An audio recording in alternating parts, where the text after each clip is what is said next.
that movie on Aounzi. Those who are not familiar with me, my name is Dr. Emmanuel Mushimima. Yeah, so I work for CIS, this institution, and I have been teaching for 14 years. So I started teaching when I was very young, like you guys, at the university. So we are going to start with the techniques of resolving conflict. What are the techniques of resolving conflict then? And because we have been talking about domestic conflict, person-to-person conflict, there is, by the way, did you know that there is also internal person conflict? Did you know that? Yeah.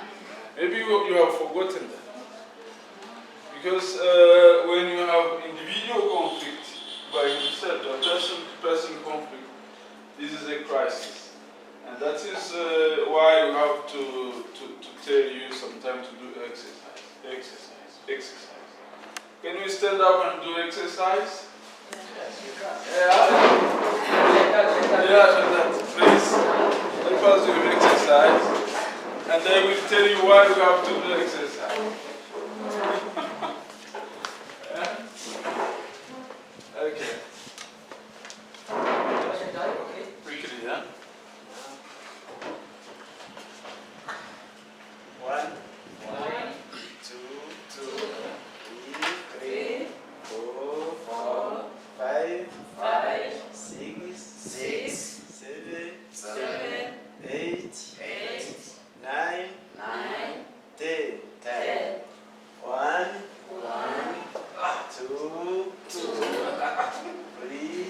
3, 4, 5, 6, 7, 8, 9, 10.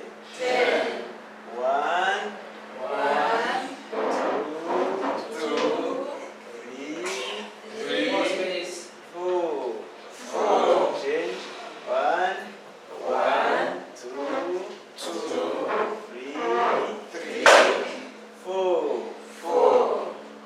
Good. Thank you. Mr. Shaddad, thank you very much. God bless you. Because sport is one of the solution. Sport is one of the solution of internal peace. And some society like in Asia do that, like in yoga and karate and whatever.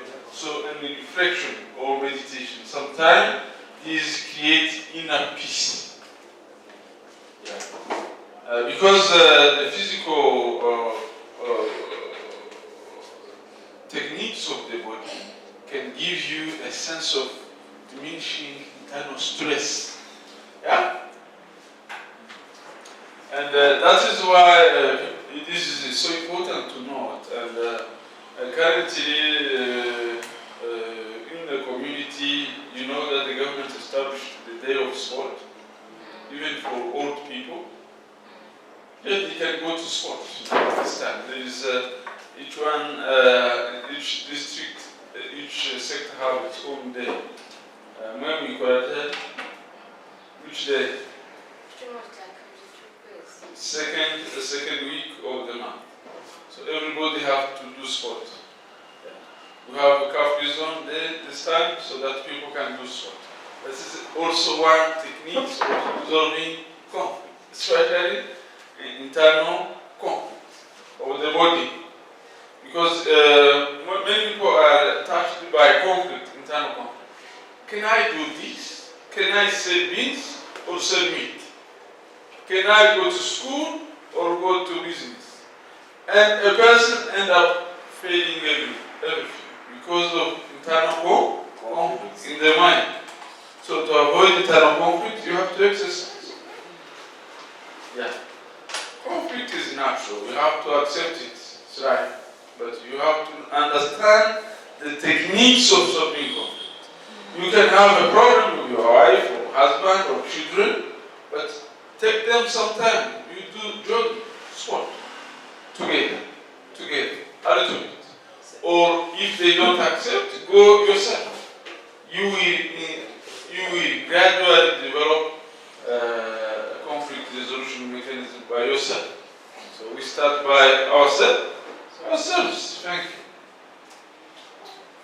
Good. So. Make sure is it black? Electricity on? Yes, this is right. Right, this is working. Thank you. And when you start. But slideshow. Oh, okay. He said, put it for him, slideshow. Okay, I will do that, yeah. No problem, I will do that.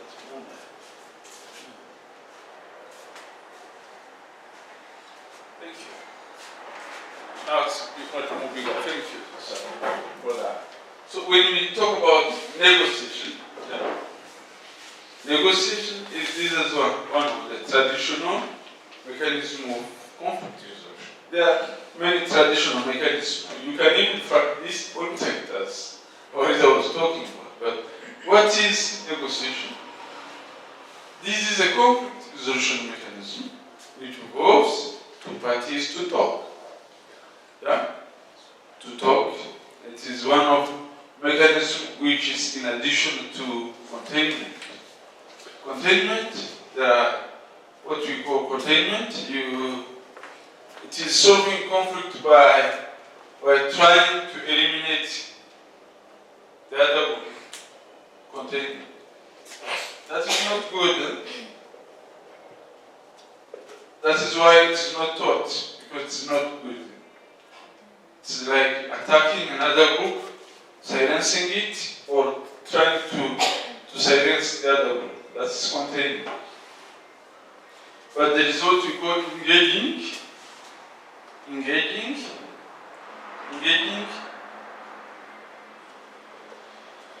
or engagement. This is trying to cooperate. So in trying to cooperate comes in negotiation. You negotiate for that. But negotiation, for instance, at local level and at also national level, this is very difficult because it depends on level of conflicting up to when people feel they are tired of conflict. So some people are not tired of conflict. That's why negotiation is difficult. But it is one of the way of solving conflict, to negotiate. Okay, you can negotiate with your sister. How are we going to share the inheritance? Can you take the land and I take the house? Or can I take the house and you take the money? Yeah, kind of. Some conflict, household conflict, when the parents die, they can even sell the house and divide money. That's conflict resolution mechanism. They have sold the house of inheritance and they divide money. Children. Other children can say, okay, we are not going to sell the house. Give me my room. You take your room. And the other one take the room. So they share the house. In a very big rural area, they can destroy even the house and share the roof.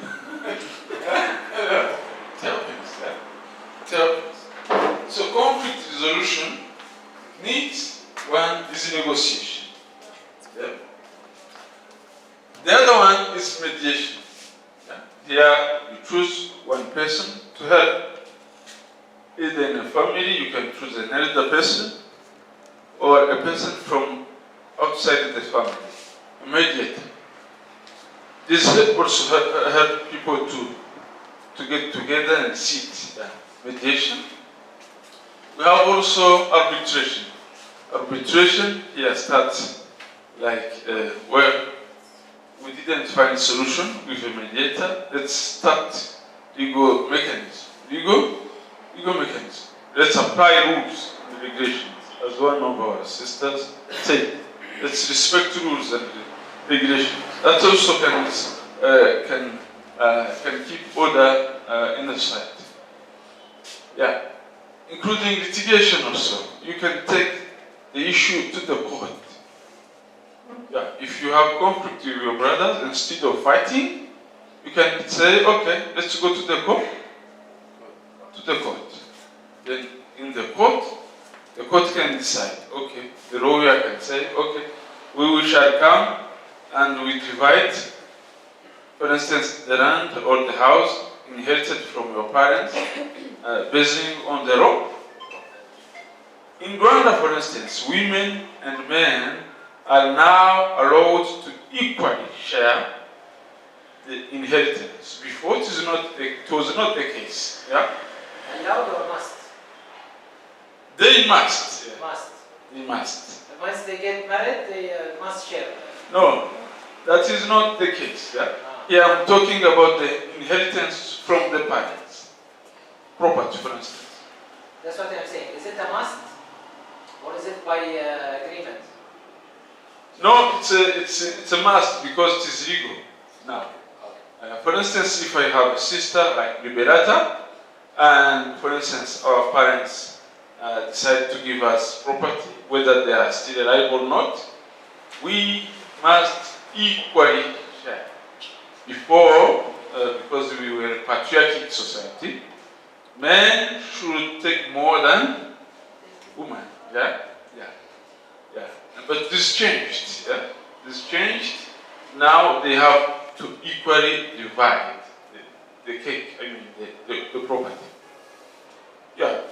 Before, even girls, children who are girls, for instance, could not go to school because the parents could not think that they are from that family for long. They think that they will go, so no need to empower them to put on money on the investment so heavily. So they say, okay, we will empower the maid. Yeah. Supposing that the woman will go to the other family and they will take care of her. So she will not keep the legacy of this family. But this changed. And that is also one of the conflict resolution mechanisms, to use laws, litigation. Okay. There are many other techniques, of course. Yeah? But let us listen to what the theory talks about. What other people talk about, the scholars. As you have been saying, the conflict have two things, what we call greed, yeah? Yeah? What we call greed here, and grievances.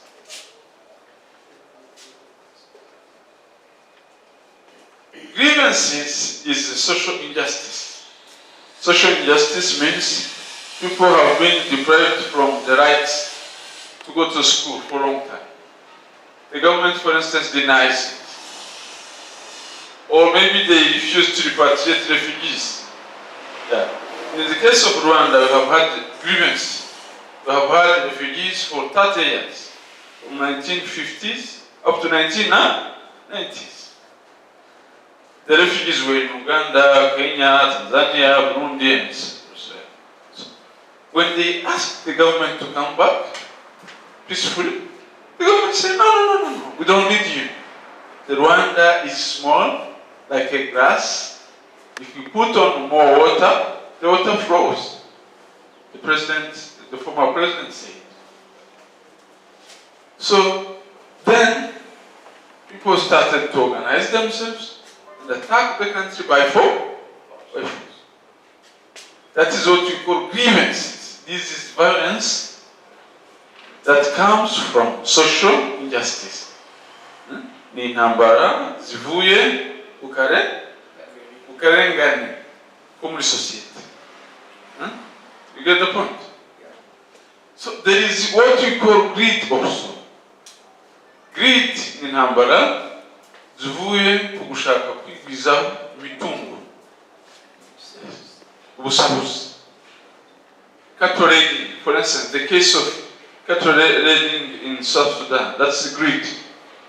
Yeah. That is great because one needs more cows, and even not his own cow, just to grab them everywhere. So in Africa we have issue of grabbing resources, grabbing land, grabbing cows, and it's a culture of grabbing. Yeah? And this is called by many other scholars like Orkorie. Orkorie says there's too much grabbing ideas. A person can be the president and want to steal billions of dollars. Billions of dollars. Mobutu, the president of DRC, traditional, have taken $5 billion US from his country. There are trillions of money, Rwandan money, that you can never finish. That is what we call greed. And his children used to go to school in Europe, even daily, through the airplanes. Airplanes, yeah. Flights to go to school. So many African leaders are greedy. So you get a position, you grab the whole money from the ministry or from the church. Even there are some church leaders or mosques that are grabbed by some people, either in Muslim religion or Christian religion. Yeah, it happens. Yeah, you find the pastor in V8 car while the people are hungry, demanding school fees for their kids. We call it greed. Greed is a culture of grabbing everything. And this is what happened for African resource grabbing, what we call the scramble for Africa. Because Africa is successful, everybody wanted to come and grab everything. Oh. Yeah, that is why we have colonialism. Yeah. When we talk about greed, some scholars like Stanislas Kariva says that in many wars of Africa, there is greed behind. Greed behind? And you have to see how we can avoid that. So there is another school of thought, cultural school of thought. Here is Robert Gould. Robert Gould. Gould says that there is sometimes cultural conflict between tribes for many years. Sunni against Shia, Hutu, Tutsi, cattle herders and pastoralists, many, yeah? Yes. Black and white, many, yes. We call it protracted hatred or intractable hatred. And this is very difficult to fight against. Conflict from cultural aspect is very difficult to avoid, because it enters into the mindset of the people. That is why to fight against genocide, ideology in Rwanda was very difficult. Yes, person has everything, yeah, but he or she has genocide ideology against some group, yeah. I remember one day a family who is a rich family, one of the sons wanted a wife, and he got a genocide survivor ready and married her. She was totally orphan. No parent, no uncle, just alone. Yeah? When the lady came in that family, then the wife, not the husband, of that family started to hate her. I don't need you here. When the son would go to work, and she always come to the house and knock. Where are you? We really don't need you here now. You see? But they are wealthy, they are very rich, but she hates the daughter-in-law because she has developed enmity against it. in Europe, for instance, in Germany, there are some whites who cannot tolerate to see the lady, the black lady, like the brother, my sister, and they can, if she gets married in that family, they will always see her as a part, and try to avoid her. This is so dangerous. But thanks to God, there is other people who fight against that hate among the people. They are there in Rwanda, they are there in Europe, they are there in Asia, everywhere. There are always people who fight against racism and also tribalism. I wish you can also, at the end of this training, you can also be among good people. There is no reason to hate a person because of his physical or her physical appearance. Treat people equally. Okay? There is no reason to hate a person because he is a white. Okay, there is some black people who can see a white young man or just walking around and starting to, oh, these are colonialists. Some people can think about it. Mugabe, President Mugabe, one day he said, okay, I give 24 hours for any whites to go back to Europe. Do you know when I went to Europe to study PhD in Germany, I met those white men. And they said, we are African whites. I said, really? Yes. Where are you from? Zimbabwe. Oh, Zimbabwe. I remember Robert Mugabe. They said, oh, I suffered the guilt of me being black and sitting with them, and I know they have been deprived of their land deprivation.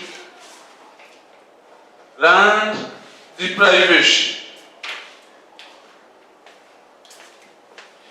So most of poverty of Africa came because of this issue.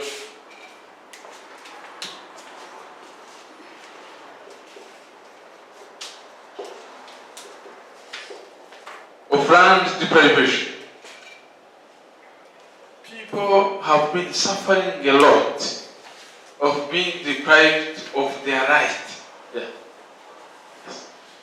So, ndifuza ko nyuma y'iyi session nibura buri muntu wese yagira self-reflection on his side and think, what wrongs me why I don't give rights to others?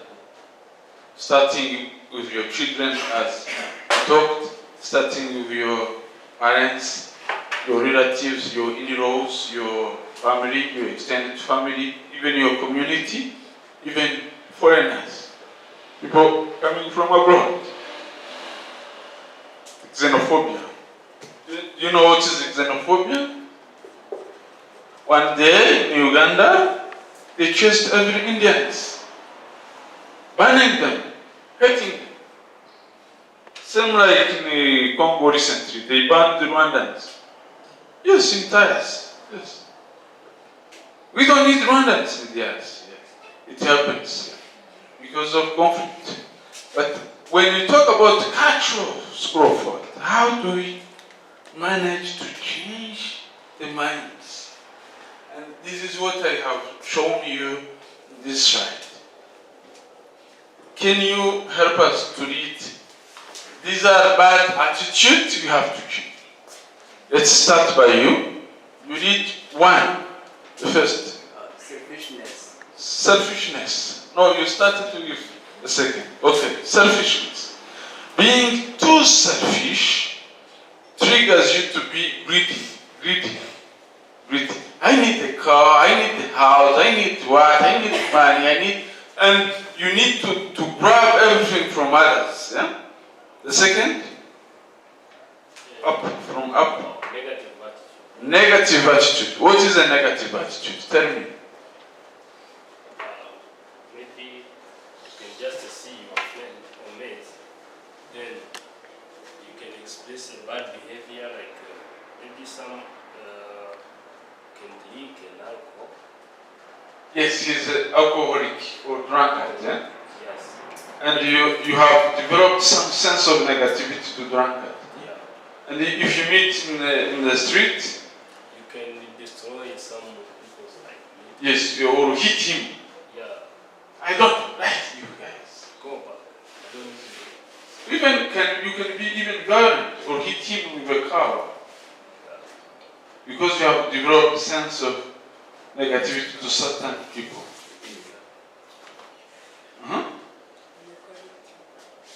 Inequality. There are some countries that are highly equal and highly unequal. Take Belgium, for instance. Belgium has inequality rate of 2.5 Gini coefficient. 2.5 Gini coefficient. Gini was economist, huh?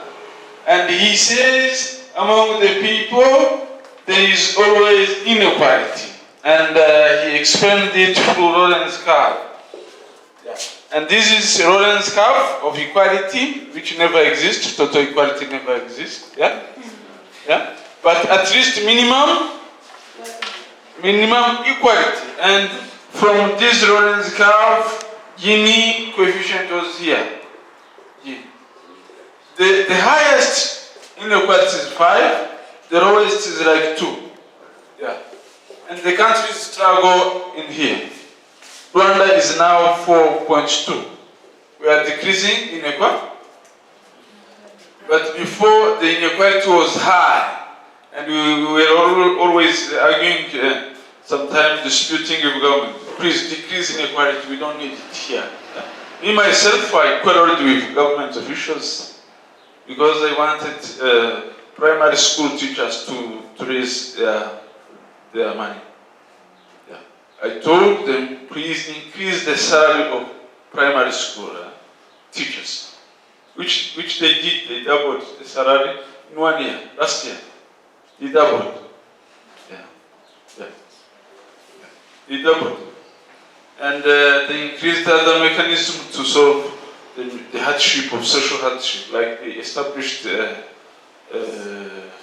army shops, for instance, is to try to decrease the burden to go to market for army families, and other mechanism of distributing, like Udehe, as you have seen in the previous video. No, we didn't see it, right? Let's see that video of Udehe also, which is good. My leader has provided that. Thanks to him. Yeah? Can you clap hand to him? He has downloaded this for us. Yeah? Udehe? Where is Udehe? Yes. Just make escape. Escape. Close your slides. Escape. Okay. Escape in the corner.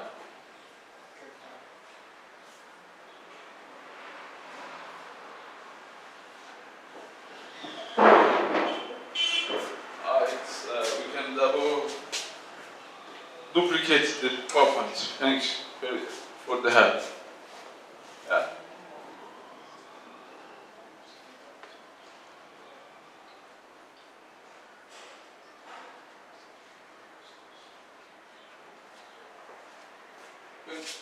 To the bottom. Okay.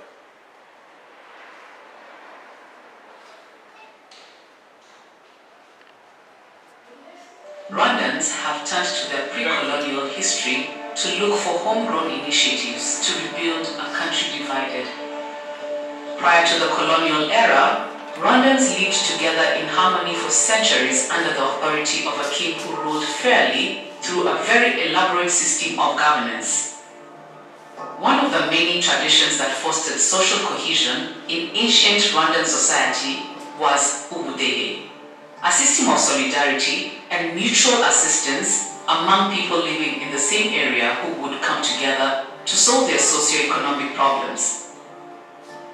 In the ancient times, this approach was especially used by the population in cultivating the land in preparation of the agricultural season. It wasn't until the year 2001 that the government of Rwanda reinstated ubudehe as a homegrown initiative. It provides a mechanism of the mapping of poverty levels through a participative categorization of households in each village by the community members themselves. It also allows community participation in selecting the most critical poverty challenges and to agree on appropriate practices to meet these needs both at the community and household level. ubudehe n'izindi nzira zitandukanye z'abanyarwanda bakoresheje mu kurwanya ubukene zubakiye ku muturage zikaba zinubakiye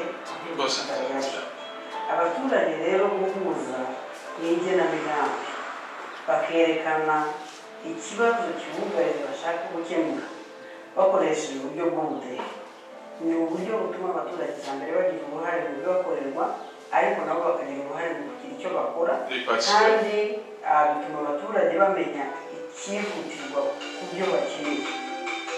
According to the Impact of Homegrown Initiative 2014 report, upward of 23... What she didn't mention, the leader of RGB, Rwanda governance, but she forgot to say that Ubudehe is a distribution of money also.